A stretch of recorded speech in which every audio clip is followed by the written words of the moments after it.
রাজশাহীতে ঘোরাঘুরি হলো, খাওয়া দাওয়া হলো, এখন ঘরে ফেরার পালা। সকাল 9টায় বের হয়ে পড়লাম সবকিছু গুছিয়ে।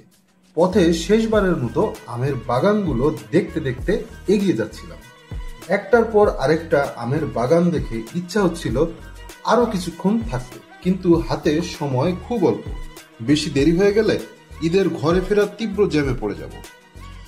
নাটোর ও বনপাড়ার বিভিন্ন মোড়ে মোড়ে ছোট্ট ছোট্ট জ্যাম পার হওয়া লাগলো, তবে বনপাড়া পার হওয়ার পরে জ্যাম কমে গেল। বনপাড়া মহাসড়কের পাশে চলন বিলের ধারে ছোট্ট একটা ব্রেক নিল।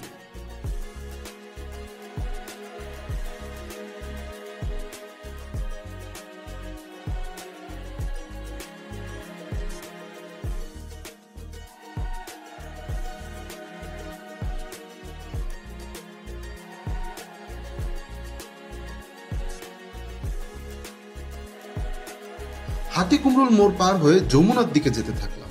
কিছু মানুষ ছাদবিহীন ট্রাকে ও পিকআপ ভ্যানে করে এই গরমে কিভাবে যাতায়াত করছে আমার ধারণা নাই। তবে আসল ভোগান্তি শুরু হলো যমুনার কাছাকাছি গিয়ে। জ্যাম উপেক্ষা করে ঝুঁকি নিয়ে রাস্তার পাশে বালুর মধ্যে দিয়ে চলছে বাইকের সারি। আমার সামনে একজন রাইডার বালুর মধ্যে পিছলে পড়ে গেলেন। অল্পের জন্য মারাত্মক দুর্ঘটনা থেকে রক্ষা পেলেন।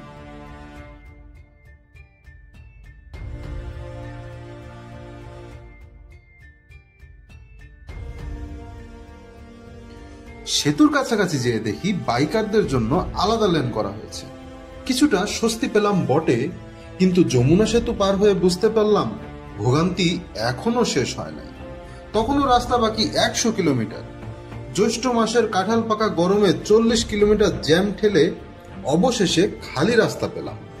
এ যেন এক স্বর্গীয় অনুভূতি। দ্রুত ট্রেনে গাজীপুর হয়ে ঢাকায় ঢুকলাম, কারণ এই দিকে রাস্তা বেশ ফাঁকাই ছিল। আর এভাবেই আমাদের রাজশাহীর ঈদ যাত্রা নিরাপদে শেষ হলো। রাজশাহী ট্রিপের বাকি ভিডিও দেখতে ক্লিক করুন নিচের ভিডিওতে। আর ভিডিওটা ভালো লাগলে লাইক দিতে ভুলবেন না। Bye bye.